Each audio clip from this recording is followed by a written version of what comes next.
संगठनों की ओर से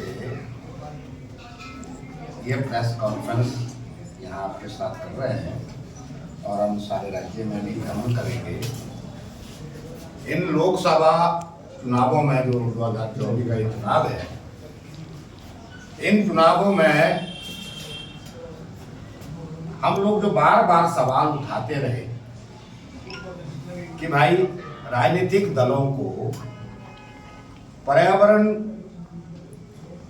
और आजीविका लोगों की उसके प्रति संवेदनशील होना चाहिए और उनके एजेंडे में, पॉलिटिकल एजेंडे में बातें आनी चाहिए।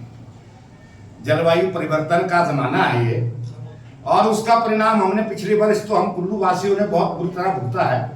कितना बड़ी आपदा यहाँ आई, और आज कोई भी राजनीतिक दल ये जो पर्यावरणीय मसले हैं, जलवायु परिवर्तन के सवाल है, किसी भी राजनीतिक दल ने इन सवालों को अपने घोषणा पत्र में प्राथमिकता नहीं दी। इसलिए बार बार हम लोगों में ये बात ले जानी पड़ रही है और फिर से पार्टियों को ये बात कहने जा रहे हैं कि पर्यावरण के और लोगों की आजीविका के प्रश्न जो है उन पर बात होनी चाहिए। एक बात हम आगे से करने आपके पास आए। दूसरा मसला है, पिछले 10 वर्षों से लगातार जिस तरह से पर्यावरण कानूनों को बदलने की कोशिश केंद्रीय सरकार की तरफ से की गई,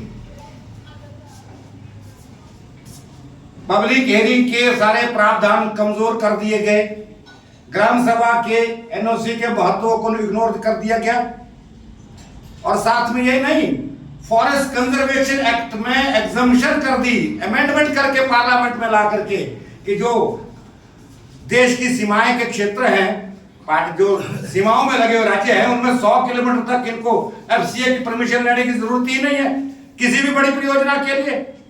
अरे हमें कह रहे हैं कि हम जो पहाड़ के 13 राज्य हैं, हिमालय के 12 राज्य, हम सब तो सीमा में बसे हैं। अब आप हमारे यहाँ कहते हैं कि फॉरेस्ट कंजर्वेशन एक्ट का प्रावधान वेव ऑफ कर दिया तो कोई भी प्रोजेक्ट परियोजना आएगी बिना परमिशन, उनको जरूरत ही नहीं है किसी भी कानून को मानने की, और वो तोड़फोड़ करते जाएंगे। और उसी तोड़फोड़ का परिणाम है जो पिछले वर्ष हमने भुगता है पूरा हिमालय में। आज क्या क्या हो रहा है, नदियों में तूफान लास्ट ईयर हमने झेला, कितना बाढ़ आई, हमने देखे डैम फटते हुए। पिछले हफ्ते फटा एक डैम, देखने गए हम रोड में, मुल्तान गांव का, और वो कंपनी है जिसने सबसे ज्यादा इलेक्शन का चंदा दिया, 1100-1200 करोड़ रुपया दिया उस कंपनी ने। वो जो मेगा इंफ्रास्ट्रक्चरल इंजीनियरिंग कंपनी है, उस कंपनी का प्रोजेक्ट है वो जो मुल्तान में फटा।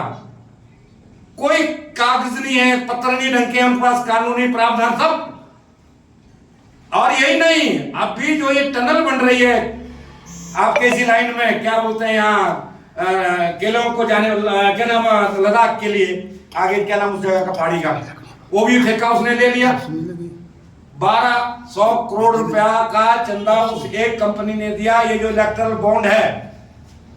और ये पता नहीं कौन कौन कंपनियां क्या करेंगी पैसा दे करके।